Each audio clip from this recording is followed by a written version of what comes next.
Assalamualaikum warahmatullahi wabarakatuh. Bertemu lagi dengan saya Ida Komalasari. Hari ini saya akan menjelaskan tentang perkembangan sejarah bahasa Indonesia. Seperti yang kita ketahui, bahasa Indonesia itu sebenarnya berasal dari bahasa Melayu. Apabila kita ingin membicarakan perkembangan bahasa Indonesia, mau tidak mau kita harus membicarakan bahasa Melayu sebagai sumber atau sebagai akar bahasa Indonesia yang kita pakai pada masa sekarang.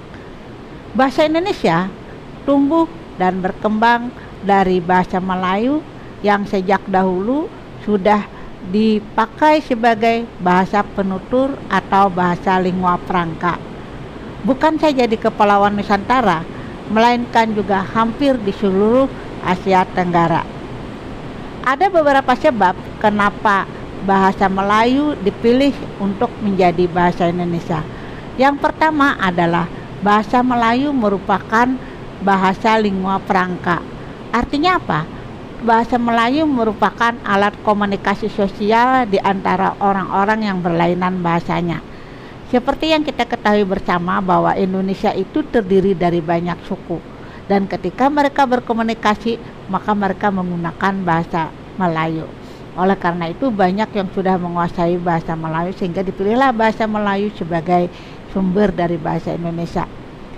Ada prasasti yang dikeluarkan oleh Raja Sriwijaya pada abad ke-7 yang merupakan bukti pemakaian bahasa Melayu itu sejak dulu, seperti pada prasasti Kedukan Bukit, Talang Tuo, Kota Kapur, dan Karang Berahi. Yang kedua, kenapa bahasa Melayu dijadikan sumber bahasa Indonesia adalah karena bahasa Melayu sudah digunakan sebagai alat komunikasi pada zaman Sriwijaya. Yang ketiga adalah bahasa Melayu itu digunakan oleh berbagai suku di Indonesia, sehingga mereka rela untuk menerima bahasa Melayu sebagai bahasa nasional bangsa Indonesia.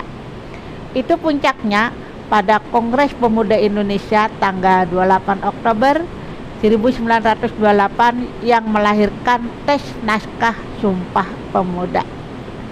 Yang keempat adalah kenapa bahasa Melayu dipilih menjadi bahasa Indonesia adalah karena kesanggupan bahasa Melayu untuk dipahami sebagai bahasa kebudayaan dalam arti yang luas.